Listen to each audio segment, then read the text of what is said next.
Hello बच्चों, स्वागत है आप सभी का हमारे यूट्यूब चैनल पे। बिहार बोर्ड के द्वारा आप सभी का मंथली एग्ज़ाम जुलाई माह का चल रहा है और आज आप सभी का हिंदी का एग्ज़ाम है। ठीक है, इंटर आर्ट्स वाले बच्चे, साइंस वाले बच्चे तथा कॉमर्स वाले बच्चे, सभी छात्र छात्राओं का आज हिंदी का एग्ज़ाम है और हिंदी के ओरिजिनल क्वेश्चन पेपर हमारे पास आ चुका है। उसी का आंसर की देखेंगे इस वीडियो में।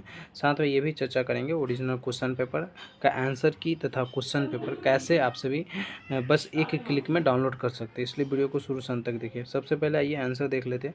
पहला प्रश्न पूछा हुआ है, गणेश शंकर विद्यार्थी को किस पत्र का संपादन करते थे। गणेश शंकर विद्यार्थी जो है ये किस पत्र का संपादन करते थे, तो करेक्ट आंसर बताओगे हिंदी प्रताप। ठीक है, तो करेक्ट आंसर आपका यहाँ पे एक का बी हो जाएगा।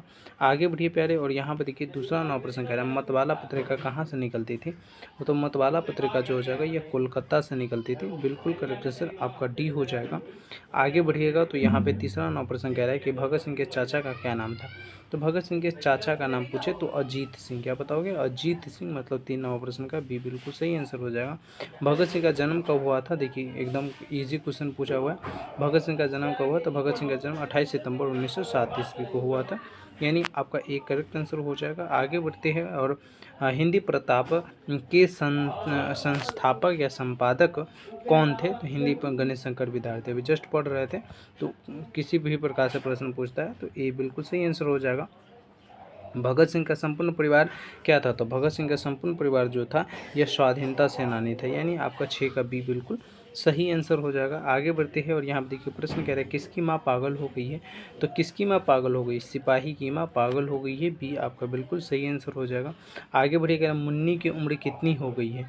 तो मुन्नी की उम्र जो है यह 14 वर्ष हो गई है, आपका सी बिल्कुल सही आंसर हो जाएगा। आगे बढ़ते हैं और गंडक नदियों का जल सदियों से कैसा रहा है। तो गंडक नदियों का जल जो है यह सदियों से चंचल रहा है, बी बताओगे बिल्कुल सही आंसर हो जाएगा। जगदीश चंद्र माथुर क्या थे, मूलतः जगदीश चंद्र माथुर जो थे ये नाटककार थे, बी आपका सही आंसर हो जाएगा। आगे बढ़ते हैं और यहाँ पर देखिए प्रश्न कह रहा है, ओ मेरे सपने क्या है। तो ओ मेरे सपने एक प्रकार का नाटक है, यानी आपका बी बिल्कुल सही आंसर हो जाएगा यहाँ पर भी। आगे बढ़ते हैं तो कह रहे हैं रंगून कहाँ स्थित है। तो रंगून जो हो जाएगा यह वर्मा यानी नेपाल में स्थित, सॉरी म्यांमार में स्थित है। करेक्ट आंसर आपका बी हो जाएगा। राजकुमार शुक्ल की मृत्यु कब हुई थी। तो राजकुमार शुक्ल की मृत्यु 1930 ईस्वी के आसपास हुआ था, बिल्कुल आपका ये सही आंसर हो जाएगा।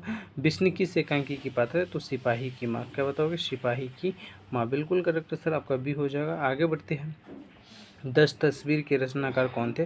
तो 10 तस्वीर के रचनाकार जगदीश चंद्र माथुर। कौन थे, जगदीश चंद्र माथुर, आपका बी बिल्कुल सही आंसर हो जाएगा। बढ़िया, आगे कह रहा है मानक बिस्नी से दूध की जगह क्या मांगता है। तो मानक जो है ये बिस्नी से दूध की जगह पानी मांगता है। ठीक है, करेक्ट आंसर आपका ए हो जाएगा। मानक भी पूछे तो किस कहानी के पात्र है, तो सिपाही की माँ। आगे देखिए कह रहा है गौतम बुद्ध का आविर्भाव कब हुआ था। तो गौतम बुद्ध का आविर्भाव जो है यह 2500 वर्ष पहले हुआ था, मतलब बी आपका बिल्कुल सही आंसर है। आगे बढ़ते हैं, 18वां प्रश्न पूछा हुआ है कि अंग्रेज ठेकेदारों ने किस चीज़ की खेती का विस्तार किया था। तो नील की खेती का विस्तार किया था। ठीक है, बी बिल्कुल सही आंसर है। आगे बढ़ते हैं, चंपारण क्षेत्र में बाढ़ का मुख्य कारण क्या है। जंगलों का कटना, नदियों की अधिकता, नदियों की तीव्र धारा, ये सभी। तो 19 नौ का कट प्रश्न, जंगलों का कटना चंपारण क्षेत्र में बाढ़ का मुख्य कारण है। आगे बढ़े, तीन कठिया प्रथा का संबंध किससे है। तो नील की खेती से है, यानी आपका डी बिल्कुल यहाँ पे भी सही आंसर हो जाएगा। आगे बढ़ते हैं और यहाँ पर देखिए प्रश्न कह रहा है प्रगीत और समाज के लेखक कौन है। तो प्रगीत और समाज के लेखक जो हो जाएगा ये प्यारे, ये नावर सिंह हो जाएंगे, यानी आपका ए बिल्कुल सही आंसर है। यहाँ पर देखिए 22 नंबर प्रश्न कह रहा है राम की भक्ति पूजा किसकी कविता है। राम की भक्ति पूजा जो है ये किसकी कविता है। तो ये हो जाएगा निराला के, सूर्यकांत त्रिपाठी निराला की, मतलब आपका सी सही आंसर है। नावर सिंह का जन्म कब हुआ था। तो नावर सिंह का जन्म यदि आप सभी से पूछे तो 28 जुलाई 1927 ईस्वी को नावर सिंह का जन्म हुआ था। बढ़िया, आगे और यहाँ पे 24वां प्रश्न कह रहा है मैं तुम लोगों से दूर हूँ किसकी कविता है। तो मैं तुम लोगों से दूर हूँ यह मुक्ति बोध की कविता है, आपका 24 का ये बिल्कुल सही आंसर हो जाएगा। बढ़ते हैं आगे और यहाँ पे देखिए प्रश्न पूछा हुआ है कि नावर सिंह का जन्म कब हुआ था। तो नावर सिंह का जन्म यदि पूछे प्यारे आपसे से तो 28 जुलाई 1927 ईस्वी को नावर सिंह का जन्म हुआ था। तुलसीदास के रचयिता कौन है। तो तुलसीदास के रचयिता जो हो जाएगा सूर्यकांत त्रिपाठी निराला। 26वां प्रश्न का बी आपका बिल्कुल सही आंसर हो जाएगा। आगे बढ़ते हैं और यहाँ पर देखिए प्रश्न पूछा हुआ है, कलीराम हेड मास्टर किस पठित पाठ्य की पात्रा है? तो यहाँ पे आपका 27 नंबर प्रश्न का जूठन हो जाएगा। जूठन के लेखक कौन है? ओम प्रकाश वाल्मीकि। आगे बढ़ते हैं प्यारे और यहाँ पर देखिए प्रश्न आपसे से पूछा है, ओम प्रकाश वाल्मीकि की रचना कौन सी है?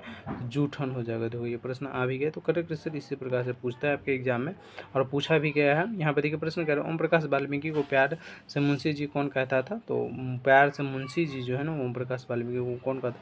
उनके पिताजी कहते थे। यानी 29 नंबर प्रश्न का डी बिल्कुल सही आंसर हो जाएगा। 30 नंबर प्रश्न देखिए, लास्ट प्रश्न पूछा जो है, प्रश्न क्या पूछा था कि लेखक को विद्यालय में झाड़ू लगाते किसने देखा था? तो लेखक को विद्यालय में झाड़ू लगाते उनके पिताजी ने देखा था। तो बी बिल्कुल सही आंसर हो जाएगा। तो ये तो हम आंसर की देख लिए। अब चर्चा करते हैं ओरिजिनल क्वेश्चन पेपर तथा आंसर की खुद से कैसे देख सकते हैं, कैसे डाउनलोड कर सकते हैं बस एक क्लिक में।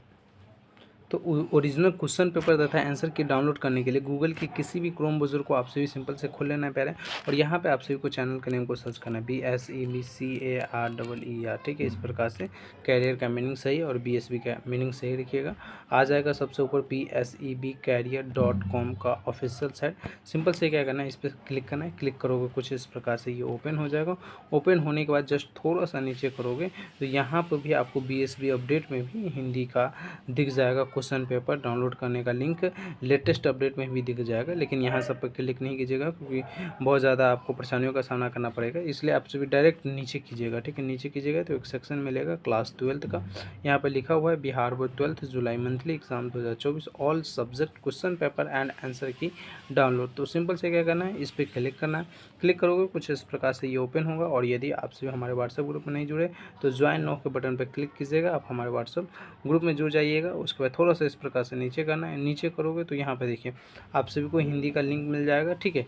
तो हिंदी के किसी एक ही लिंक पे क्लिक कीजिएगा, आर्ट्स वाले, साइंस वाले या कॉमर्स वाले कोई भी बचे, या तो यहाँ पे क्लिक कर लीजिए आर्ट्स वाले लिंक पे, या तो साइंस वाले लिंक पे क्लिक कर लीजिए, और या तो आप कॉमर्स वाले लिंक पे क्लिक कर लीजिए। पेपर एक ही रहता है, इसलिए जहाँ पर मन करे वहाँ पर आप लोग क्लिक कर लीजिएगा। जैसे मैं यहाँ पर क्लिक कर लिया, क्लिक करोगे कुछ इस प्रकार से ये ओपन हो जाएगा। यहाँ पे सारी जानकारी दिया गया, क्वेश्चन पेपर ओरिजिनल दे दिया गया है, और उसके जस्ट नीचे यहाँ पे आंसर की अपडेट अभी जस्ट कुछ देर में कर दिया जाएगा। तो आंसर की भी यहाँ से आप सभी देख पाएंगे, और 100% राइट आंसर की अपडेट होगा, ठीक है। जब भी मैं अपडेट करता हूँ तो 100% राइट अपडेट करता हूँ, या तो हम आंसर अपडेट ही नहीं करते, ठीक है। हालांकि सब्जेक्टिव का आंसर की हम हर एक दिन अपडेट कर देते हैं, और राइट 100% राइट आंसर। तो यहाँ पे आपको सब्जेक्टिव का आंसर दिख जाएगा, साथ में यहाँ पे क्वेश्चन पेपर डाउनलोड करने का लिंक मिल जाएगा, आंसर की डाउनलोड करने का लिंक भी मिल जाएगा। तो आइए और इन सब की जानकारी प्राप्त कीजिए। वीडियो को ज़्यादा से ज़्यादा दोस्तों के साथ शेयर कीजिए। मिलते हैं फिर अगले वीडियो में, जब तक के लिए जय हिंद, जय Bharat. Thank you so much.